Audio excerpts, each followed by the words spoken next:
তোমাদের কাছে একটি অনুরোধ যে তোমরা প্রতিটা গল্প, প্রতিটা কবিতা, প্রতিটা নাটক তোমরা নিজেরা পড়ে আনন্দ উপভোগ করো। ভিডিওটিতে আমি আমার যে ভাবনা প্রকাশ করতে চলেছি সেই ভাবনাই যে তোমাদের মানতে হবে এমন কোনো কথা নেই। তাই তোমরা প্রতিটা রাইটিং নিজের মনের মতো করে পড়ে নিজে আত্মোপলব্ধি করো। সো হ্যালো গাইস, চলে এসেছি আমরা নতুন একটা ভিডিও নিয়ে। এবং আজকের ভিডিওতে আজ আমরা আর.কে নারায়ণের লেখা একটি খুবই সুন্দর নোভেল স্বামী অ্যান্ড ফ্রেন্ডস, এই নোভেলটার সামারি আজ আমরা আজকের ভিডিওতে আলোচনা করব। তাই জন্য আজকের ভিডিওটা কিন্তু খুবই গুরুত্বপূর্ণ হতে চলেছে, তাই তোমরা ভিডিওটা কিন্তু শেষ পর্যন্ত অবশ্যই দেখতে থাকো। তাহলে শুরু করা যাক আমাদের আজকের ভিডিও, আর.কে নারায়ণের লেখা স্বামী অ্যান্ড ফ্রেন্ডস। তো প্রথমেই আগে আমরা জানবো যে আর.কে নারায়ণ কে ছিলেন। আর.কে নারায়ণের সম্পূর্ণ নাম হচ্ছে ঋষিপুরম কৃষ্ণস্বামী নারায়ণস্বামী, যিনি আর.কে নারায়ণ হিসেবে খুব বিখ্যাত। এবং ইনি হচ্ছেন আমাদের ভারতীয় একজন রাইটার এবং একজন নোভেলিস্ট ছিলেন তিনি। এবং আমাদের আর্লি ইন্ডিয়ান লিটারেচার ইংলিশে মুলকরাজ আনন্দ এবং রাজা রাও এনাদের মতো ইনিও ছিলেন একজন খুব সুবিখ্যাত একজন অথর। এবং আজকের আমরা যে নোভেলটির সামারি পড়ব স্বামী অ্যান্ড ফ্রেন্ডস, এই নোভেলটি প্রথম পাবলিশড হয় 1935-এ।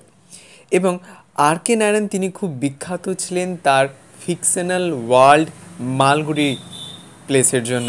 তো মালগুড়ি নামক একটা প্লেস, সেই প্লেসকে তিনি খুব সুন্দরভাবে ডেপিক্ট করে থাকেন তার নোভেলের মধ্যে।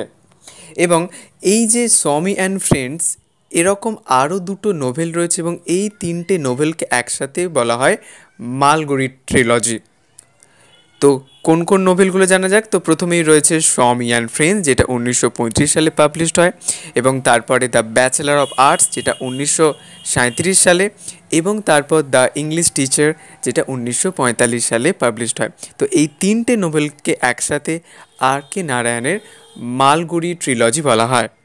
এবং আজকের এই নোভেল স্বামী অ্যান্ড ফ্রেন্ডসে আমরা যে সকল থিমসগুলো দেখতে পাবো, যেমন রয়েছে childhood, friendship and the complexities of growing up, এবং বড় হয়ে ওঠার মধ্য দিয়ে আমরা যে সকল কমপ্লেক্সিটিসের সম্মুখীন হই বা যে সকল সমস্যাগুলো আমাদের সামনাসামনি আসে, সেইগুলো আজ আমরা এখানে দেখতে পাবো। তো তাহলে চলো শুরু করা যাক স্বামী অ্যান্ড ফ্রেন্ডস। সো স্বামী অ্যান্ড ফ্রেন্ডস, এই যে নোভেলটি অ্যাকচুয়ালি সেট হয় মালগুড়ি নামক একটা ফিকশনাল টাউনে।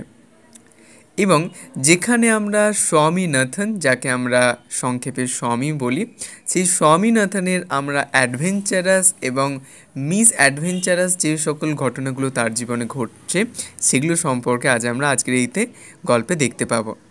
এবং স্বামীনাথন হচ্ছেন একজন ইয়ং বয়, যার কোনো জিনিসের প্রতি ভয় নেই এবং এক প্রকার একটা কেয়ারফ্রি লাইফ সবসময় লিড করে স্বামীনাথন। এবং তার ফ্রেন্ডসের মধ্যে যেমন রয়েছে মণি, রাজম এবং আরও অন্যান্যরাও সব রয়েছে। তো এবার গল্পটা যখন শুরু হচ্ছে, সোমবারের সকালে স্বামী স্কুলে যেতে অনীহা দেখায় এবং তার পড়াশোনা এবং শৃঙ্খলার প্রতি সবসময় যেন একটা ঘৃণাবোধ সবসময় রয়েছে তার মধ্যে। এবং সে তার এই যে স্কুল জীবনটা চারিপাশে খেলা এবং এদিক ওদিক ঘোরাঘুরির মধ্য দিয়ে কাটাতে বেশি পছন্দ করে। তো মনির সাথে স্বামীর খুব ভালো বন্ধুত্ব হয় এবং ধনী এবং সুসজ্জিত রাজামের সাথে তার একটা প্রাথমিক প্রতিদ্বন্দ্বিতা চলে আসে এবং পরবর্তীকালে খুব ভালো তারা বন্ধু হয়ে ওঠে। এবং প্রতিটা বাচ্চাদের মতো আমাদেরও বাচ্চাবেলায় যেমন একটা কোনো আবেগপ্রবণ হয়ে উঠি আমরা, যে এটা তো করবো তো করবোই, তেমন স্বামীও সে কী করে, সে হচ্ছে এরকম ক্রিকেট ক্লাব গঠন করে এবং তারপর স্কুলের বিভিন্ন সমস্যার মোকাবিলা করতে থাকে। তো এইভাবে স্বামী আবেগ প্রবণতায় এতটাই আচ্ছন্ন হয়ে যায়, যার জন্য তাকে অনেক পরবর্তীকালে সমস্যার মধ্যে পড়তে হয়। যেমন অনেক সময় সে রাজনৈতিক প্রতিবাদে জড়িয়ে পড়ে এবং সেখান থেকে পালিয়ে যেতে বাধ্য হয় সে। এবং পরবর্তীকালে স্বামী স্কুল বন্ধ করার জন্য তাকে শাস্তি পেতে হয় এবং সে শেষ পর্যন্ত রাগে বাড়ি ছেড়ে পালিয়ে যায়। এবং তারপর যখন আবার কষ্টের মুখোমুখি সে হয়, তখন আবার সে ফিরে আসে। এবং তার যে বন্ধু রাজমের বাবা হচ্ছেন একজন উচ্চপদস্থ একজন পুলিশ অফিসার। এবং বাবার বদলির কারণে মালগুড়ি ছাড়তে হয় তার বন্ধুকে।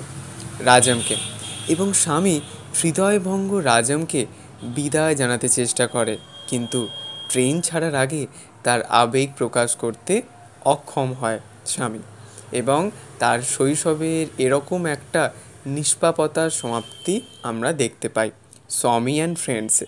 যে বাচ্চাবেলায় আমরা সবসময় আমরা অত্যন্তই একে অপরের বন্ধুদের সহায়তা করতাম, তাদের পাশে দাঁড়াতাম, এবং যখন সেই বন্ধুটা আমাদের থেকে অনেক দূরে চলে যেত তখন খুব কষ্ট হতো, যেমনটা সমীর হচ্ছে।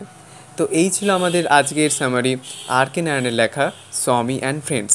তো আজকের সামারিটা তোমাদের কেমন লাগলো অবশ্যই তোমরা কিন্তু কমেন্টে জানিও, আর যদি তোমাদের কোথাও কোনো প্রশ্ন থাকে অবশ্যই তোমরা কিন্তু কমেন্টে জানাতে ভুলো না যেন।